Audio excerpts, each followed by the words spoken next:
really excited to introduce everyone to Dr. Kevin Reardon, who is, for the last 35 years, he's been studying our nearest star, the sun. He's been studying the solar atmosphere, and he has used many specialized facilities to do that. What's really kind of interesting to me, especially, is that we are able to learn an awful lot about how stars work by observing our closest star, the sun, and it's something that we as amateur astronomers can also participate in. We've got equipment that helps us understand, view some of the structures and some of the dynamics that happen on within the solar atmosphere. Having said that, Dr. Reardon is actually at this very moment sitting in the control room of the Daniel K. Inouye Solar Telescope on Haleakalā in Maui, Hawaii. And he's currently, I assume, getting ready to do some observations of the sun shortly after we finish the meeting here, or has been doing so during the day, I would imagine. At any rate, with that, I just want to thank Dr. Reardon for joining us, and we really look forward to your presentation, Dr. Reardon. And for all of you who are in the audience, Dr. Reardon has mentioned that he prefers to take your questions as they arise. So if you have a question during the presentation, please use the Zoom facility to raise your hand. I'll keep track of that, so will Stephen. And as soon as we are able to, we'll recognize you and ask you to come off mute and ask your questions to Dr. Reardon. With that, I'm really pleased to present to you Dr. Kevin Reardon, a solar astronomer. Dr. Reardon, over to you. Thank you very much, Don. Yeah, it's great to be here. I am up at the telescope. We're wrapping up for the day. We try to get our solar observations early in the morning, so we're here at sunrise. And as the ground heats up and the conditions deteriorate, we tend to wrap up. So we're wrapping up for the day now. And I'll tell you more about that telescope just a little bit later. So let's get started here. Yeah, as Don said, my name is Dr. Kevin Reardon. I'm at the National Solar Observatory. I'm usually located at our headquarters in Boulder, Colorado, but we come out to assist with the observations occasionally, and so that's why I'm out here at the telescope today. Just want to mention, we are funded by the National Science Foundation that funds the construction of the telescope, the operations, and so on. Luckily, I guess, we're sort of contractors, so we are not, we're able to keep working. NSF has continued our funding to our organization during the shutdown. So we are able to keep working, keep taking data. But that's the source of our funding is through the federal government. So I just wanted to, I'm excited to be here for a few reasons. One is because, my background is I started as an amateur astronomer at the Cincinnati Astronomical Society when I was a teenager. I cut my teeth on a couple telescopes, the 14-inch workhorse we had there. We had a 4-inch Alvin Clark refractor as well. And so, I have a lot of fond memories of all the amateur astronomy I did, astrophotography, and learning a lot about telescopes through that Cincinnati Astronomical Society. I then went on to college and changed, drifted over to solar astronomy, eclipses and things like that. and became a solar astronomer. And that's what's brought me here today, where I am. The other reason I'm really excited to talk to your group is just because of the amazing imagery that I'm seeing, from amateur astronomers now. Especially what hits me the most is these the images of the sun that I see.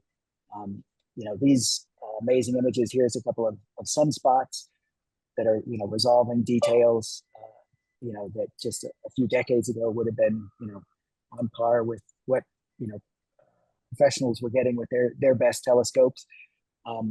It's a testament both to the skills that these astronomers are developing, and also I think digital detectors certainly help in being able to get a lot of images and do a lot of processing. But it's amazing how fast things are moving. The filters now that are available, that calcium K image there on the left, H alpha, and some amazing images like this are really striking and quite beautiful. And then, of course, there are some amazing movies like this, prominences, activity on the sun at the same time. And so this is really some beautiful data that amateur astronomers are getting, and they also sort of speak to me. They understanding what these images are showing is kind of what we do in solar astronomy, right? What is what are the processes that are going on and on the surface of the sun, and trying to understand what's behind these images, what's the sun trying to tell us in these different wavelengths and so on. So tonight, I want to try to connect sort of what we see, in these whole array of different kind of images we get, with sort of what we know, right? What is the knowledge that's underlying that, connecting the beauty and the knowledge. And so, this evening, I'd like to, start just quickly going through what is the solar atmosphere, the regions of the solar atmosphere, and why those are important. Some of the spectral lines, that tell us different things about the solar atmosphere. And then the telescopes and the instrumentation that, we use in doing our astronomy research. And then, touch on how we, interpret those spectral images. And so, yeah, we'll just, jump into what is the solar atmosphere. I'm sure many of you probably already know, but we have this, the sun has this sort of layered structure where we have the interior here with the core, where we have nuclear fusion, and we have the energy moves out as radiation initially. And then as the density drops a little bit, it turns into convection, large-scale flows upward through the solar atmosphere, through the solar interior, until it finally gets out to sort of the surface of the sun, where that energy suddenly is able to stream out primarily as photons. And so that's sort of the interior. And I won't be going into that, what very much, or this evening, we don't see it directly. But instead, I want to look at the components of the atmosphere, which is what we call the visible regions of the sun. Of course, the photosphere is that first white light region where we can see sunspots, granulation. Granulation is this sort of a sign of the convection that's carrying that energy upwards from just below the surface. And so that's the photosphere. As we move a little further out, we get to the chromosphere, and then, of course, the corona that most easily or notably seen during eclipses. We can also see it other times as well. So, a cartoon version of this, zooming in on just these three different parts of the solar atmosphere. These are the same components of a stellar atmosphere. at least of typical, many typical stars of the similar class. So we have the photosphere, and it's a fairly thin layer around the sun. The whole sun's radius is about 700,000 kilometers, and that the thickness of the photosphere, that emitting layer that we see as white light, is only about 500 kilometers. The chromosphere then lies above that. It's a little bit thicker. It's about 2,000 kilometers, and then of course the corona stretches out for millions of kilometers in that very tenuous atmosphere. And I've written down some numbers there about density and energy and mass, but those don't mean too much. Maybe if we convert those into other kind of things that we can think about. So, for example, the density of the photosphere, that first layer of the sun, is only about 1% of the density of our air. So it's very, it's very bright, but it is not very dense at all, which is a little bit surprising, especially as you see these, sunspots and other structures moving around in the photosphere. They seem very, very solid, but it's very low density compared to even our atmosphere. But as we go further out into the chromosphere, the density drops tremendously. It drops by another factor of 1,000 to 1,000,000 as we move outwards, just a few thousand kilometers. And so a lot of the things that we see, a lot of the complexity and the amazing structures we see in the solar atmosphere is because of this steep drop in density. And then the corona is, of course, even less dense, another couple orders of magnitude less dense than the chromosphere.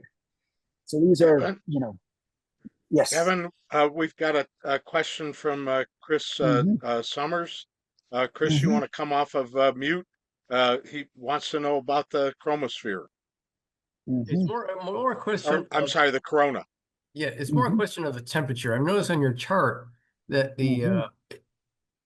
it seems that the temperature is the highest further away from the core. And my question is, to me, I would think that it would be hotter closer to the core because the density is higher. That is a great mystery that we try to solve. We're working on. Of course, as we go out through the interior, the density or the temperature drops from 15 million or more in the core to just those few thousand. But by the time we get to the photosphere, but then yes, you're right, it goes back up, and this is surprising because you would expect it to go, to decrease. There's definitely something to do with the transfer of energy by magnetic fields. They must be involved somehow. And there's some various mechanisms for transporting a little bit of extra energy. It's not a lot of energy. We don't need, the temperature goes up, but the density is falling. So that, the temperature goes up by, factor of 10 or even 1,000, but the density is falling by much less than that. So the energy is actually much less. So at least it's not getting more energetic further out, but the temperature is going up, which is indicating some additional physical processes that we don't fully understand yet. Is that good? I take your answer your question, Yeah. Chris. Yes. Okay, great. Great. So yeah, speaking about energy, 1 square centimeter of plasma in the photosphere emits about 6,000 watts of energy. So that would be enough to, power your home, a fairly large home. But the energy that's coming out of the chromosphere, a little higher up, the temperature is higher, but the energy needs are much less. It's less than a watt, so it's like a small light bulb in a string of Christmas lights, and then the corona is even smaller. So the energy in these outer parts of the atmosphere is less, just because the density is so small. And then a final thing, the mass, the photosphere, again, because it's large, it covers the entire surface of the sun. It's only, it's a few hundred kilometers thick, but its total mass is less than that of the Earth's oceans. And then just, the chromosphere is even less. It's, the mass of the Earth's lakes, more or less. And then the corona, is the mass of one large lake. So, gives you an idea of how things are dropping off as we in these different parts of the atmosphere. So the other component, in addition to this, this increase in temperature, this steep drop in density, the other, important component in the solar atmosphere that sort of changes as we move outward are the magnetic fields. So you see an image there of full disk image of the sun with the magnetic fields of different active regions. A zoomed in version of that on the left. And these are magnetic fields that have emerged out from the dynamo in the solar interior. We measure them most easily in the photosphere, and so that's why we often look at these maps of the magnetic field in the photosphere. But of course, those magnetic fields continue upwards. Their roots they're rooted there in the photosphere, but they continue upwards into the chromosphere and the corona, and they spread out and they weaken significantly. And the important difference, as you move up, is that in the photosphere, where the density is very high, the plasma is able to push the magnetic field around, confine it into things like sunspots, and move it around just by the motions of the plasma. Whereas if we go higher up in the chromosphere and the corona, the density drops, as we've said, quite significantly. So now the magnetic field becomes relatively stronger compared to the plasma, and now the magnetic field can sort of guide and move the plasma around. So that's why we see these loops, like the coronal loops there on the left, or these magnetic loops in the chromosphere that we call fibrils, or we see them as sort of prominences, things like that. Filaments are all the magnetic field that is able to confine this low density plasma higher in the atmosphere. So, we're able to measure the magnetic field, and the way we really learn about the atmosphere of the sun is through spectra. This was first observed by Fraunhofer over 200 years ago, and he, was able to use a series of prisms and measure find these dark streaks in the otherwise sort of black body rainbow spectra of the sun. He noticed these for the first time, or second time really, these dark streaks in the spectrum of the sun. Some of these we still are important today. You see the H line down here, the calcium H, and then the K next to it, which you may have heard of. The other one is the C. That's the H alpha line that is used a lot for the chromosphere. And the D are the sodium lines. So some of these lines, are very strong, very easy to see in the solar spectrum, and are still important tools for us to investigate how the solar atmosphere works. And a quick review here of later on, Kirchhoff and Angstrom came up with these laws of spectroscopy, where if you had some glowing hot metal, which we call a hot black body, and you looked at its spectrum, it would be a continuous spectrum. It would just be glowing, and depending on how hot it would get, it would be red, yellow, or even white hot. If it was more towards the green. But if you took that same spectrum and you passed it through a cloud of cooler gas, right, one of two things would happen. If you look straight through, you would see that those molecules, the atoms and the molecules in the gas, would absorb some of the light coming from that black body, and you would get these dark lines like we see on the solar spectrum. But if you look off to the side and look at the light that's being scattered out of that cloud of gas, so you're not looking straight at the black body, but looking at light being scattered by the atoms in that gas cloud, then you would see, corresponding to those dark lines, you would see these bright emission lines. And so, this is sort of a fundamental discovery in spectroscopy, how these things work. And of course, this is sort of explains what we see in the sun, right? If we look straight down at the solar surface, we see the sort of the photosphere, the surface of the sun, and we see absorption from the atoms in the solar atmosphere: hydrogen, sodium, iron. Each of these, has a series of spectral lines, absorption, that make these dark features in the solar spectrum. If we look down in the photosphere.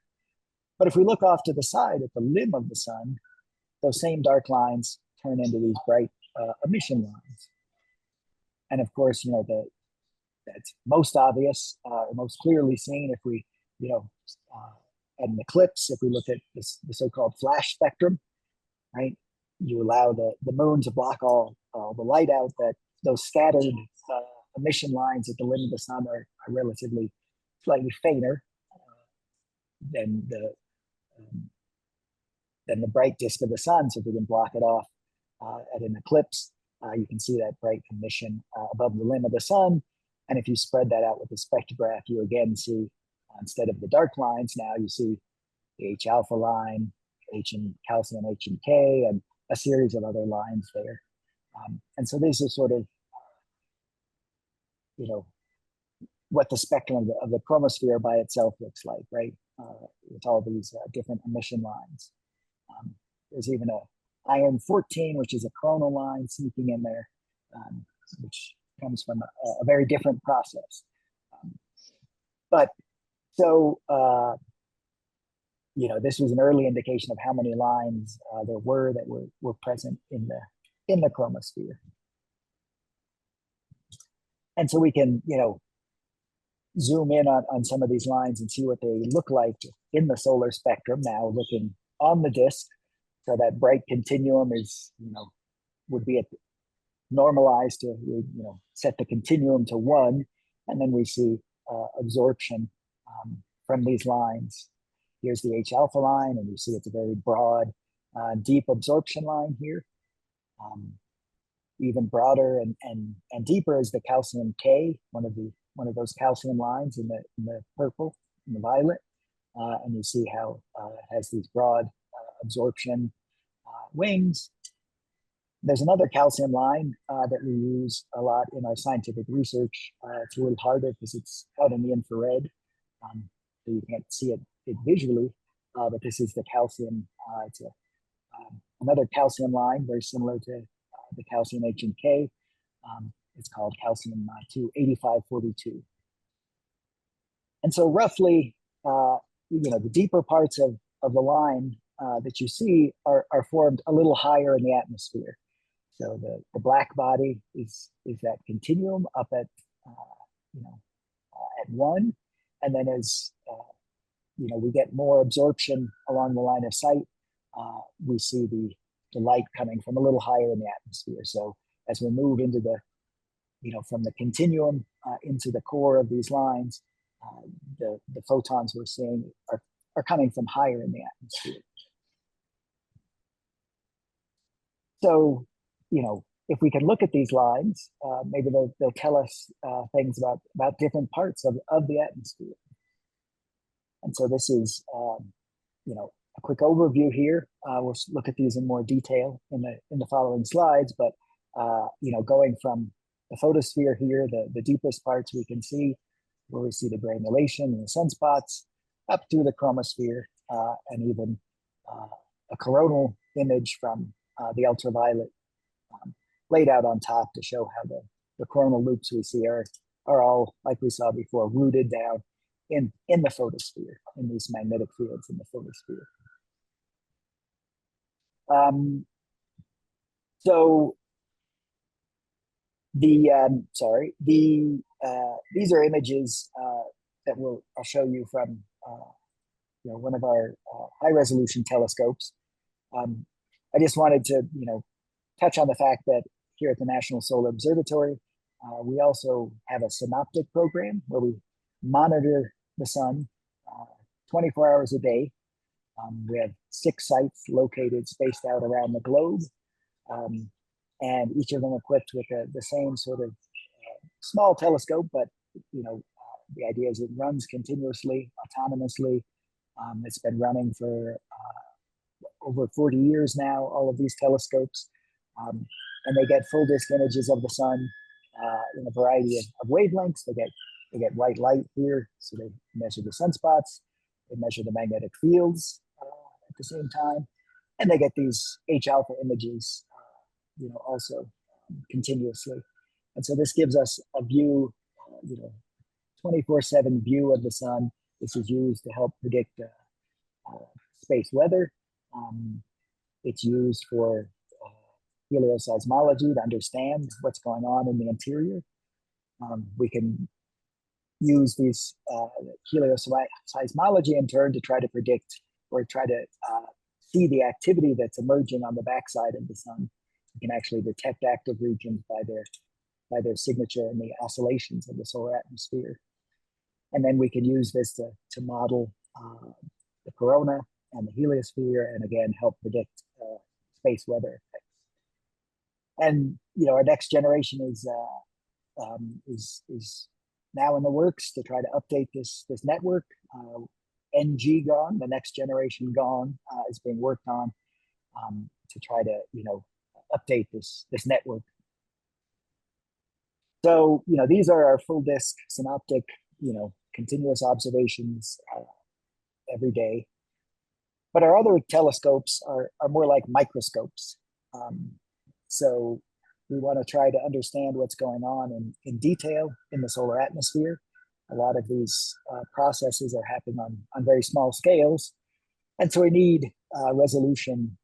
We need to have about 100 or 0.01, 0.05 arc seconds per pixel. So we want to measure down to the diffraction limit of our large telescopes. And so even if we use a large 4K by 4K detector, we only get a field of view that's 200 arc seconds would be that blue square, or 40 arc seconds would be the red square. So we're zooming in and just capturing a portion of the sun at a time. But we're capturing it in exquisite detail, and so that helps us understand the processes leading to the formation of active regions, flares, and so on. So I just wanted to so the images I'll show you now are correspond to sort of the size of this blue square, and so here's an image of the photosphere taken at the Inouye Solar Telescope, where we have this 240 arc second field of view, and you see this large sunspot down in the lower right, and then you see all the granulation and other structure around it. Of course, on the screen, you need to zoom in to really see the details. Sometimes we can't see them through through our screen. These images can be quite big. So here's a detail of this sunspot, and you see the umbra, that dark core of the sunspot there, the penumbra, which are these sort of dark and light fibrils that reach out from the sunspot. We see the granulation, which are these sort of irregularly shaped cells with the dark lines in between them. And we see other indications of small scale magnetic field, these bright features we see in between the granules, are other manifestations of magnetic field, bright this time because they're so small as compared to the dark sunspot. But we have measurements that show these are all magnetic field. So here are resolutions about these images about 150 kilometers. As we move up a little higher into one of an iron line, we start to see the higher regions of the solar atmosphere above the granulation. what's interesting is we see all these bright features similar to where those bright dots were before. And indeed, this is really mapping out the locations of the magnetic field, whether it's bright in this image. You see the magnetic field over there. It becomes even more obvious if I just look at the total magnetic field strength without the black and white of the different polarities. And now you can see it's, all these bright features in that image correspond to stronger magnetic fields. Now, if we go up even higher, now we get into the chromosphere. And now here is where the magnetic field starts to dominate. And we see the magnetic structures now stretching out from the sunspot, from these other magnetic concentrations in these sort of dark, we call them dark fibrils, but they're just indications of the presence of magnetic field guiding the plasma. This is the calcium 8542. This is, again, zooming in on some of those so we can see, the fine details that we can see in these images. And then we can go, of course, to our that old favorite H alpha, and we again see very similar structures. Just another view here of the chromosphere. And of course, this is an image here of another sunspot taken with a different telescope, with the Inouye Solar Telescope at the Big Bear Solar Observatory. What's great about the sun is not only can we get these high resolution images, but we can see these things evolve on timescales of minutes to seconds. And so here's this sunspot, over the course of about 45 minutes. And you can just see the flows. Again, these are these plasma flows in the photosphere, moving things around. Some things are flowing into the sunspot, other things are flowing out. It's a very dynamic environment. And then now by combining these images, sequence of images at different wavelengths, right, in these different spectral lines, now we can start to put together different layers of the atmosphere at once. And so now if we go to the same movie, and it starts here with the sunspot, it'll start here with the sunspot, but then it'll move into different wavelengths of H alpha, and we'll see higher into the solar atmosphere. Again, here's that same sunspot. You see these flows, all the dynamic plasma flows. But now as we go up into the chromosphere, we see even more dynamic magnetic field evolution. And now we see just how complicated things get when the magnetic field now can start to guide the plasma and interaction between all these different flows at different heights. Now we're back to the photosphere. I'll do this again. Hope the movie is coming through on your end, and you can see some of these, some of this behavior. And so, yeah, you see all these magnetic fields again rooting down into different regions of into the sunspot and different parts of this active region. So this is, what we can get now when we sort of combine our ability to look at different spectral lines, or look at different parts of the spectral line, with getting this time evolution. So jump ahead here. How do we get, these are very high resolution images. How do we get these? There's been a steady progression of our ability to get higher and higher resolution images of the sun with our solar telescopes. Mount Wilson, back in the early 1900s, was an early example.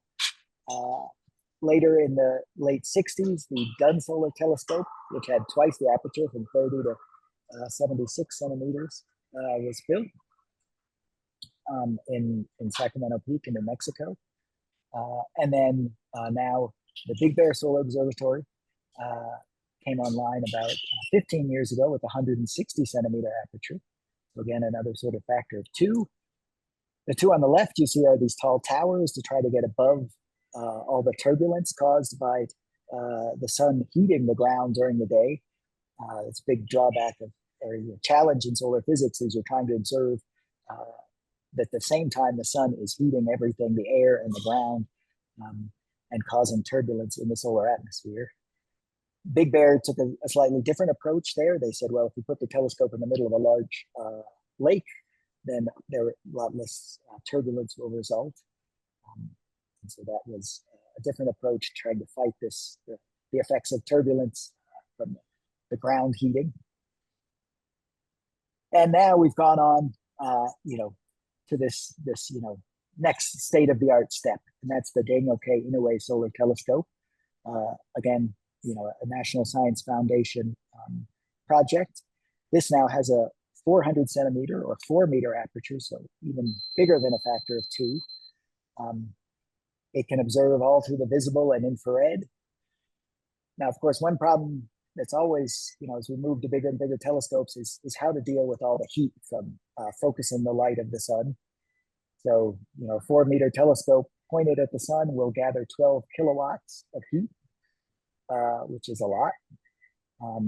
And so, we have to find a way to collect and dissipate that heat. Again, these are microscopes, so we don't need to observe all 12 kilowatts at once. We need to pick out just a small part of the solar surface, but we need to get rid of the other, 98% and get that dissipate and that other 12 kilowatts of energy without disturbing the atmosphere around, above our mirror, around our telescope, of course, right? And no one wants a hairdryer blowing on their mirror while they're trying to observe. And this is like, a dozen hairdryers, blowing. And so the thermal management is a challenge. But when that all works, we get resolution down to just 25 kilometers on the solar surface. We can take images at a cadence of just a few seconds. And an important part is measuring that magnetic field at these different heights in the atmosphere. And with DKIST, we're now going to be able to measure the magnetic field in the chromosphere and in the corona, better than it's ever been done before, and on a regular basis. And so that's one of the most exciting advances of the telescope. So, how does this telescope work? It's got this big telescope is up there at the top in the dome, of course. But our instruments are complex and large, and we don't want those attached to the telescope because of the thermal environment and everything. So we send the light down to a Coude lab down below, and so that's this table down here underneath the telescope, and you'll see that here. We're located on the top of Haleakalā here in Maui, Hawaii. So that's telescope picture I took as I was flying in, and we're here and see all the way down to the ocean.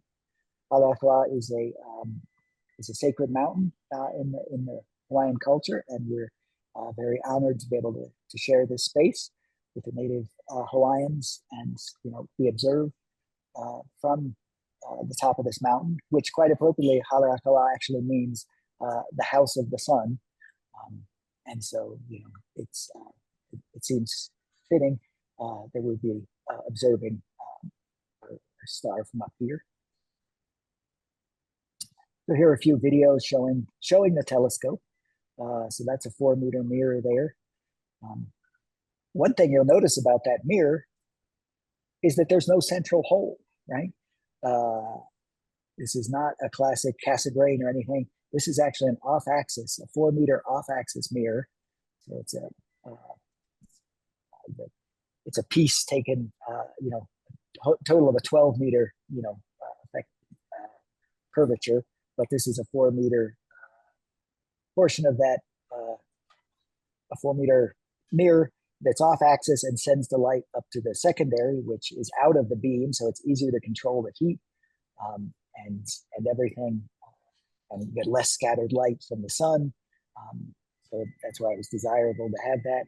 So there's the back of the telescope. Again, you can see all the controls for maintaining the figure of a large 4 meter mirror. All those gray tubes are the thermal controls for the secondary. So the light is focused up onto the secondary. First, it's focused on the heat stop, which is up here at the top end, which absorbs most of that light and takes it away through water cooling, and then a small portion goes through to the secondary and down into the Coudet lab. So we'll see that here. That's our aperture opening. So the light comes in through just a 4-meter aperture, comes down into our telescope, into that main mirror, goes up through that heat stop right there where it's all light is focused, and then it's reflected back down through a Coudet focus down into this Coudet lab down here, where the instruments all are on optical benches. You see the light distribution there. One thing about the sun is we need to observe, since it's constantly evolving, if we want to observe the same feature in different wavelengths, we have to do it at the same time, because we can't come back tomorrow and observe the same sunspot, at a different wavelength, because that sunspot has evolved and it's become something different. And so we have to try to run multiple instruments simultaneously in order to get all our data on a feature at the same time. So this all works spectacularly, and here's a image. This was the DKIST first light image in December 2019, and this is that granulation, these sort of convective motions in the lowest part of the solar atmosphere, and you see how those evolve on the time scale of just minutes.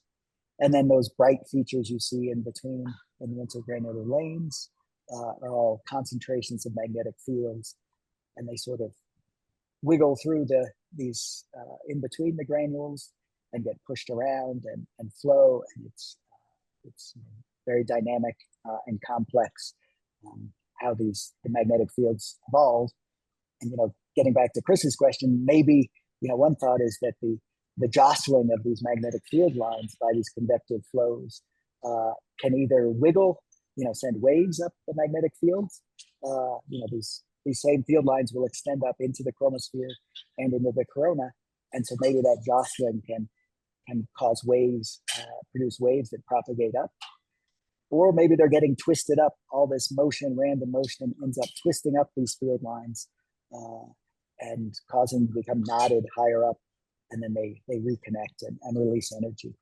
But that's why understanding these detailed flows down at the base of the sun or the base of the surface of the sun is important for them figuring out mysteries like the rise in the temperature in the chromosphere and into the corona. And of course, you want to see a sunspot at this resolution too. So here's an example of a sunspot at very high resolution with DKIST. And of course, we like movies, and we can see that these things, sunspots too, are very dynamic. These penumbral fibrils here that we saw are filled with flows as well, material moving into the sunspot, dynamic behavior all throughout. And so, this is important for how sunspots evolve.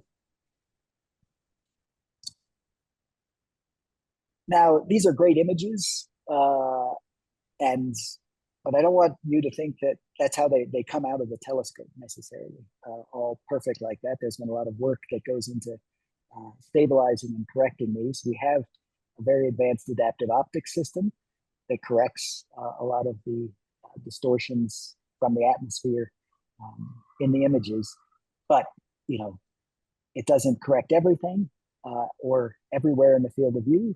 So here's an example of a sequence of images you might get from the ground of a sunspot. This is taken in H alpha. You see the sunspot at the middle. That's where the AO is locked on, and it's fairly stable there. But you see how as you move away from that, where the sunspot, where the adaptive optics is correcting most effectively, there's some image motion and some blurring out further away. So what we use is some advanced image reconstruction techniques, and then we can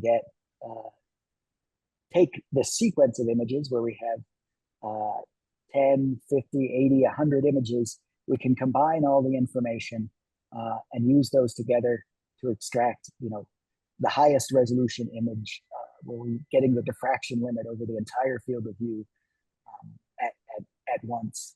And so this is the sort of reconstructed image that we get out. And then we do this over and over in order to get these time series of reconstructed images. And so, we use two main techniques. One is called spectral reconstruction. One is multi-frame blind deconvolution. They're both techniques aimed at figuring out what the point spread function is everywhere, different across the field of view, because it varies, and then applying that and getting these very high quality images. But in order to do this, because things are evolving, we have to, get those, 100 images within just a few seconds. So we need very high frame rates. And so we're taking images at 30 or 100 frames a second or even more in order to get these highest resolution images. So it's a big data problem as well we have to face. When it all works, though, we get these, we can get some amazing images here. This is in just another one, H beta. This is a sort of a meta mosaic that's almost 20,000 by 14,000 pixels. So many more than you can see on the screen. So we can zoom in, and we can see, when we do this, we get structures in the chromosphere down just few tens of kilometers, very finely structured things, magnetic features here that we, again, another one of those mysteries that now we're seeing how finely structured these things are. And with DKIST, and we have to try to figure out what's going on. And so, yeah, I just want to, how do we get these spectral images? How do we combine this high resolution images with also getting spectra? So of course we have this problem that we want to measure the sun is inherently a 2D object. We want to see a whole sunspot or a whole structure at once. So we want to get an image so we can see how things are connected. And we want to get a spectrum, different wavelengths. And so this is a 3D volume, but our detectors are only 2D. So how do we get how do we sample and build up this cube, so to speak? The classic slit spectrograph, where you just have a narrow slit that then you could move and step across your focal plane, would allow you to build up spectra by moving the slit and assembling that cube. But another approach is what's called a filter graph, or tunable filter. That's where we take a narrow filter and we can tune it to different wavelengths, and then we can take slices at different wavelengths and build up the cube with these spectral slices. And this is, a Fabry-Perot or an Etalon approach is the primary way we do that now. Of course, astronomers always think of different ways. We also slice the image or use micro lenses. So there's a lot of ways to address this problem. But I'm going to talk about this filter graph approach now. And this is used widely among, in amateur astronomers too. There's a lot of choices out there for getting single or dual stack Fabry-Perot Etalons. Image there on the left, one of the Lunt dual stack. And these generally have widths of about 0.7, 0.5. Some get even down to 0.4 or so. But in order to really sample these spectral lines that we're looking at very finely and isolate the spectrum and sample the spectrum very well, we need an even narrower passband. And so we use Etalons that give us a passband that's, can be as small as just 0.02 angstroms. And so these are, a factor of 10 even narrower than these commercial systems. And so we can really sample the line quite finely. And, we have two very narrow Fabry-Perots. It's a double stack with these air-spaced Fabry-Perots, and then we have a pre-filter on top of that. to isolate just one of those peaks.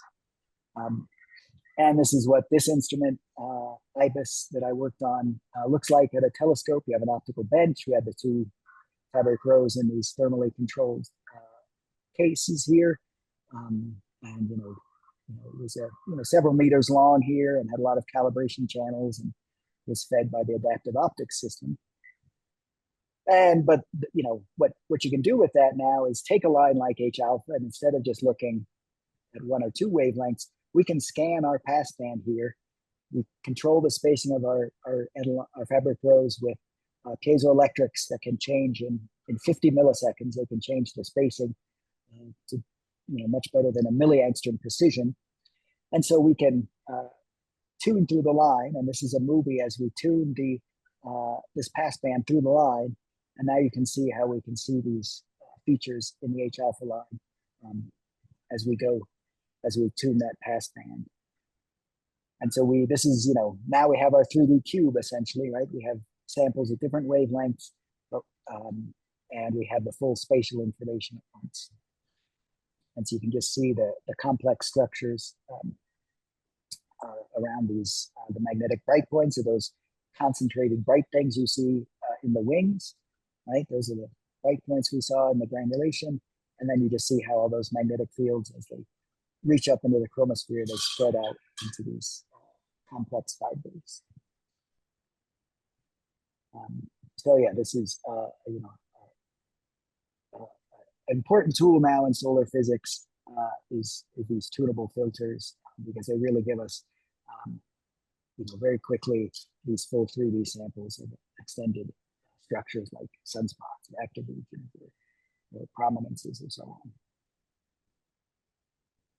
Now, getting back to try to, how does this compare to a narrowband filter? So here's our image. If we take just the core, and this is going back to that image of that with the sunspot in the lower right that we looked at before in the magnetic field. Showed you H alpha is purple. Now for the clarity, it's just black and white. But this is the core of H alpha, the intensity in the very center of the line. And this is comparing that to a H alpha filter from Big Bear, which is a pretty narrow filter. It's 0.25 angstroms. And so you see there's a lot more, there's a lot of structure. You see some of the same structures, but not quite as obvious here. I can apply a synthetic sort of profile to my spectral cube and extract what that a synthetic pre-filter or a synthetic filter would give me.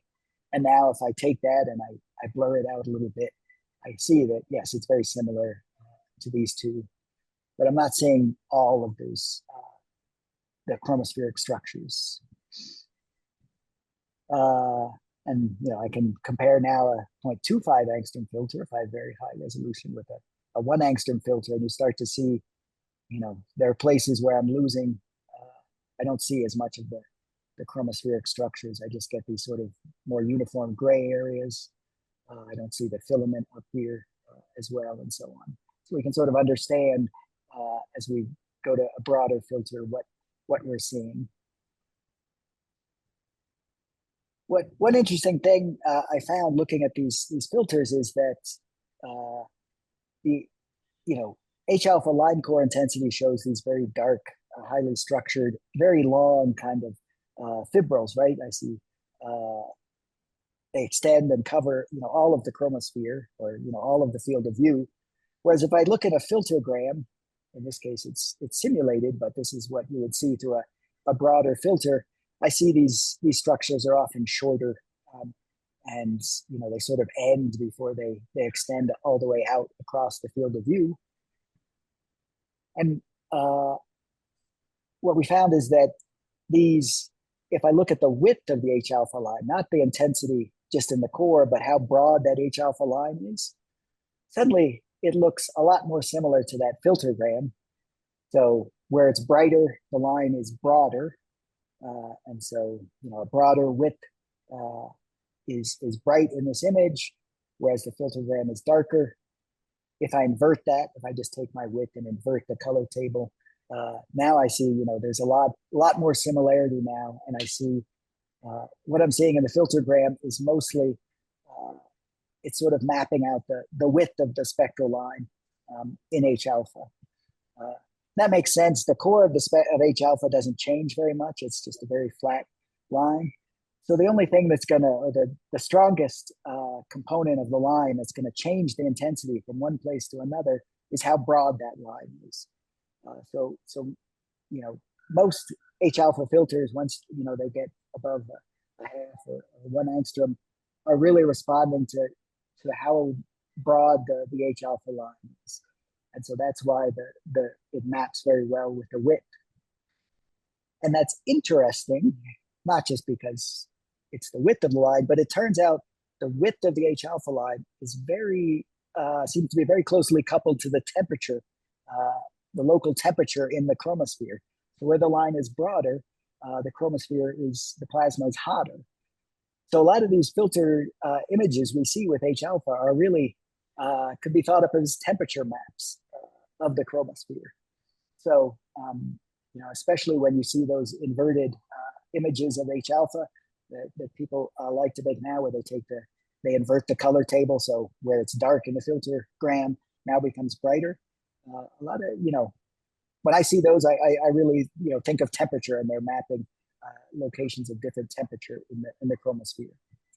That breaks down sometimes in sunspots or in filaments where there's other processes going on. But across a lot of the disk, the H alpha filtergrams are sort of temperature maps, I think. And yeah, this is, it can do something similar with calcium. Here I'm using 8542, very similar for H and K, where if I look in the core of the line, I see a lot of chromospheric structures, but in my filtergrams with calcium, this is a calcium K image. I just see these bright features. I don't see any of these chromospheric structures. And that's just because they're being averaged out, and they're really dominated by the wings of the line, which form lower down. And so what we look at when we see a lot of these calcium images is really maps of the magnetic field, right? This is, as we saw before, these bright features are really indications of the locations of magnetic fields down in the photosphere. And just because of the way calcium forms, it's really sensitive to those magnetic fields. So I think I'll stop there and take any questions. These are some other great full disk images someone's getting now using a spectroheliograph. But just leave you with this last image I took again with our telescope at the Dunn Solar Telescope and our IBIS instrument, where we did another mosaic and got this whole high resolution image in H alpha going all the way out to the limb, but then also making a map using the same observations to make a map of the line width, and you really see the line width, this amazing structuring in the chromosphere. So thank you very much. Keep enjoying the sun. Carlos, you want to come off mute and ask your question to Dr. Reardon? Mm-hmm. Are you able to do that? Okay. I'm not sure. Carlos. I'm not sure he's able to. Okay. Anyway, so he asked if it's. Oh. Go ahead, Kevin. Yeah, Carlos asked if it's possible to know the difference in the elevation of these structures. We have some ways to get at it. What's nice about the sun is we can look at different viewing angles, right? We can look at the limb, we can look at the center of the disk, and we have, we're seeing not the same structure, but we're looking at different angles that can certainly tell us things. We can use calculations and models. I didn't get it, into a lot of the advanced numerical modeling that's been done about the solar atmosphere that can tell us some things about the height. At the same time, it's very difficult because it becomes this very complicated 3D structure, and these fields, are hard to, we don't have a fixed height for where these lines form. It depends on the local density and pressure and temperature. So it becomes very hard to give an exact height for a given feature. The one advantage that we are getting now is that we start to have spacecraft observing from out away from the Sun-Earth line, right? So now we have Solar Orbiter, for example, that's on a separate orbit around the sun, and is we're able to observe from the same structure from two different viewing directions, and that allows us to start to triangulate and get these measurements that allow us to really create the 3D picture much more effectively. And so that's been an important advancement in recent years. Okay. Bill Spizzeri, you want to come off mute? Well, I said a couple things. One, extraordinary solar imaging. I've seen a lot of these solar images. That was great stuff that you guys are doing. I think you've achieved a great capability, and your presentation is very well done, that's for sure. My question is, with all of these capabilities, what discoveries can you say have resulted from that? Yeah, I mean, there's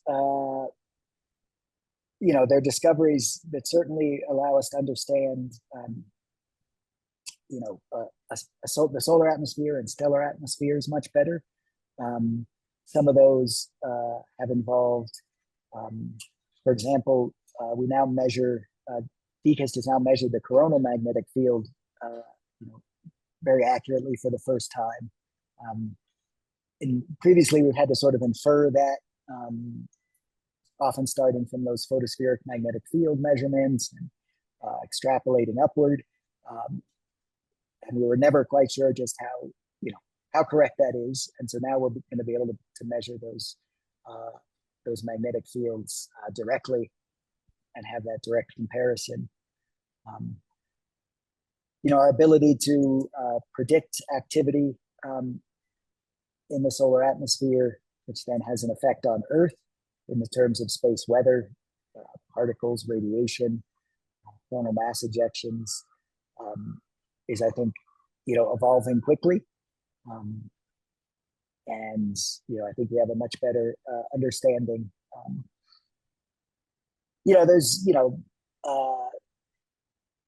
There's discoveries, and then there's just the gradual improvement of our knowledge, just like the ability for anyone to take these amazing images of the sun has grown over the past 40 years, since I've been studying the sun. It's been a slow progress. And then if we look back to where we were in understanding the physics of the sun 40 years ago,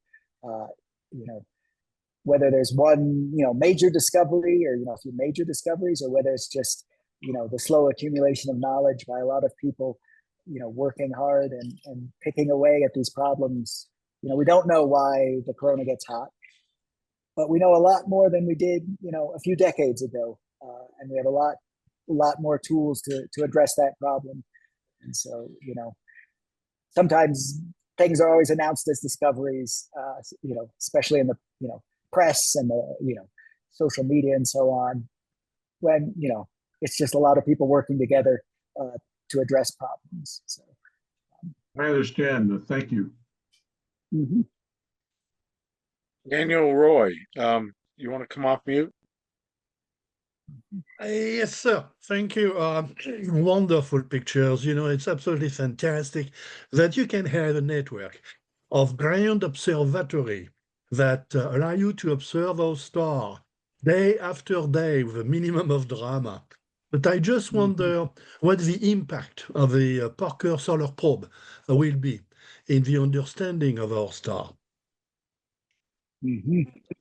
Yeah, I mean, Parker was launched back, when was that, 2018 or so, and now it's, it took a variety of gravity assists around Earth and Venus, and now it's getting, down to this region, just less than 7 million miles away from the solar surface, of 10 solar radii. And there it's really encountering, there's a place, a region where the interaction between the sun and the heliosphere, this, the interplanetary space changes, and we're just seeing how dynamic that is. There's been a lot of, we're able to measure the magnetic field very close to the sun as we move in, and so it's been less processed, sort of by further out near the Earth, which is the magnetic field has been smoothed out, has changed as we measure those the field very in close to the sun. We see how complex it is, how the changes in the chromosphere, some of these dynamic behavior in the chromosphere can propagate out into the heliosphere, and we see these signatures in the heliosphere. So it's been an amazing mission. All right. Anyone else wants to make a comment or ask a question? Please feel free. Well, not hearing any, Kevin, I really appreciate your spending your time with us. It's been really eye-opening for me. I mean, I've done a bit of solar observing and photography myself, and it's just it just I mean, it just amazes me how detailed you can get with the bigger telescope.